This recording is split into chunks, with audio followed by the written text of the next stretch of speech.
How's it? Welcome back to Workshop 77. I thought in this video today we'd get into a bit more of the detail of the build around our Landrover 90.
So this is our first Oshe Adventure build.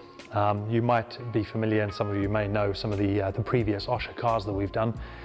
The beige 911, which was 02, the aubergine 911, Ollie's little Alpha, which we did at 06, and we're just finishing off now the orange 911 ST for Faisal. Lovely builds, and we're trying to keep that same design ethos going into the Oshe Adventure builds. I suppose the distinction for us between Workshop 77 and the Oshe builds, even though all of the Oshe cars are built in Workshop 77, is that for us, the Oshe cars are built to a certain design principle and a design ethos of everything completely done from the ground up and a full restoration with no real compromises. The Workshop 77 cars that we do are breathed on, some of them customized. We enhance them a lot, try and make them and try and turn them into really, really good drivers' cars that the drivers are happy with, but it's not a full ground up restoration or a full ground up build with that ethos of being clean and fast. In this instance, I suppose it's not clean and fast with an Oshe design, with an Oshe Adventure vehicle, but we still want to make sure that everything on this is good so that it's a nice, clean, refined car. Something that's fun to drive, something that's imminently usable and that people enjoy driving.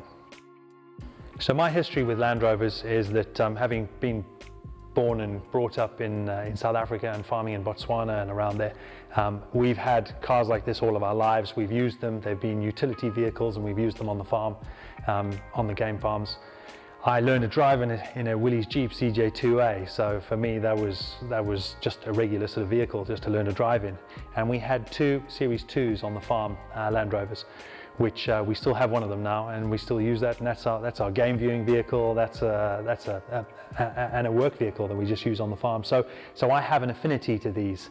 My dad was a big Toyota Land Cruiser fan, so we used to bomb around in FJs and HJs, and such capable and competent vehicles, and I'd love to get into an FJ40 at some stage. But we thought we'd started with a Land Rover because, I mean, what better place? We're just down the road from the home of Land Rover, fantastic vehicles, and I think with a little bit of refinement and a little bit of what we want to try and do and achieve with this car, I think it'll make it a lovely, lovely, lovely car to drive, a lovely car to look at, and a lovely car to live with. The history of this particular vehicle, it was a farm vehicle from Wales actually. It's a 1986 Land Rover 90, so predating the Defender, but after the series in those few years. And we had hoped to try and use as much of the car as possible, I suppose, making sure that nothing was damaged or and not usable. But we got the car in, stripped it down, realized that the chassis was a little bit shot and beyond repair and not quite what we wanted. You know, we want this thing to be pretty straight and dead on. So we ended up buying a new chassis, new galvanized chassis, and then to take things a little step further, we even powder coated it. New galvanized bulkhead, because this is where a lot of the problems come in. And from here, we'll slowly and organically, I suppose, build the car up and see what we end up with. I wanted to do something different, but keep it within the family, so this doesn't have an LS swap. We're not trying to do and take on Twisted Automotive, for example. We're not trying to be a Terminator wannabe vehicle or a James Bond style car. For us, it's more maybe PIMS and the yacht club, something that you can use and drive around. So we kept a Rover 3.5 litre V8 in here, which has been fully rebuilt, to try and make sure that we can use it and to build in some of the reliability and perhaps give it a small performance enhancement. We have the Holley Sniper EFI, so the electronic fuel injection that's gone on there, onto an Edelbrock inlet manifold. Fully rebuilt motor. It'll have a custom stainless steel exhaust pipe, which we're in the process of designing. And so from a powertrain point of view, that should be pretty good. Automatic gearbox, so 4-speed automatic gearbox with the right transmission box means that it should cruise along the motorway. We'll get up to probably 80 miles an hour. Nobody would ever really want to go much faster than that in one of these things, even though we have done quite a lot of work on the brakes, and they're all vented brakes on the front and the back. So it should stop. But we want the revs to stay at a nice comfortable level and just be a good car to drive around it. The biggest, I suppose, investment and the biggest design feature that we've gone into right now is looking at the tractive suspension. It's the same suspension that Roof use on their Porsches, on the SRTs, and it's something we actually just, and the same sort of principle that I discussed in the previous Workshop 77 post that we put up with that 964. So it has the G sensor again in the center of the car with a fancy loom, which will electronically maintain and regulate the dampers in the car, which should hopefully offset any of the inherent and well-known bad driving characteristics of these Land Rovers. So any pitch and roll, etc., should be counted within 6 milliseconds, so 1/100th of a second. It'll be counted, and hopefully the dampers can sort of compensate for that, and should once again go on with that whole ethos of nice and clean and refined and comfortable to drive.